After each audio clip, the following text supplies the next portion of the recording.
Good morning. My name is Brendan Iber. I'm the Special Agent in Charge for the Bureau of Alcohol, Tobacco, Firearms, and Explosives here in Phoenix, Arizona. I want to start off by saying ATF's primary mission is to reduce violent crime and combat firearms trafficking by cartels and terrorist organizations. While our mission is clear and concise, it is also immense and dangerous.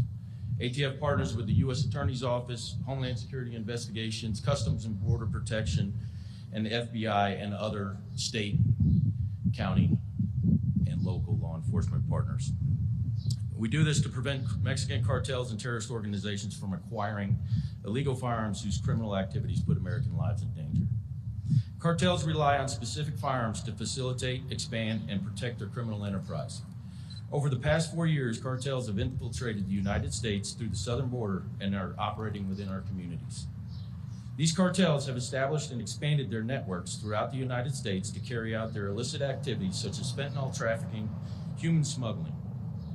ATF has determined that cartels prefer large caliber and or belt-fed rifles such as the Ohio Ordinance M250 caliber rifle, the Ohio Ordinance M240 7.62 millimeter, the FN M249 5.56 millimeter, and the Barrett M82 50 caliber semi-automatic rifle.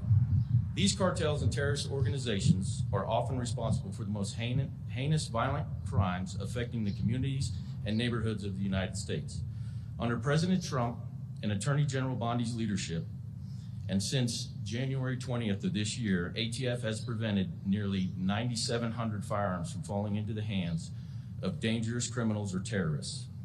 If you take a look over at the table over here, these are a lot of the firearms that ATF seizes. I'll tell you right now, that is a very small representation of what our agents come across almost on a weekly basis.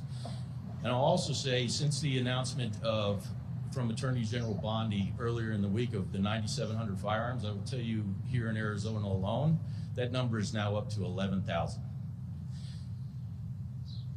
We talk about partnerships here. Partnerships are so valuable. It's a whole of government approach. We all have to work together. We all have our own expertise to bring these criminals to justice and to face them for their crimes. The two partners that we have left out are federal firearms licensees. The vast majority of federal firearms licensees, your legal gun dealers, we work hand in hand with them. ATF educates these federal firearms licensees on identifying straw purchasers and working with them to stop this. I will tell you that they are the first line of defense. When a straw purchaser goes into a federal firearms licensee, they are the first line of defense to stop this from leaving their store. And they do a great job at it. The other partner in there is the citizens of this country, right? We get so much information of great citizens just speaking out, notifying us when suspected criminal activity is happening, and we'll run that down again with all of our partners.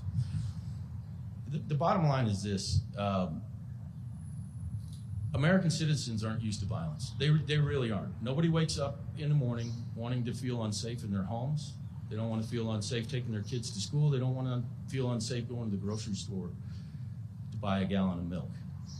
So I'm telling you right now, and I don't want to speak for my federal partners here and everybody else, but ATF will work day and night, weekends, holidays, whatever it takes to identify these individuals, these organizations, these groups that are responsible for trafficking all these firearms over here. And with that being said, I'll introduce the interim U.S. Attorney for the District of Arizona, Timothy Corshane.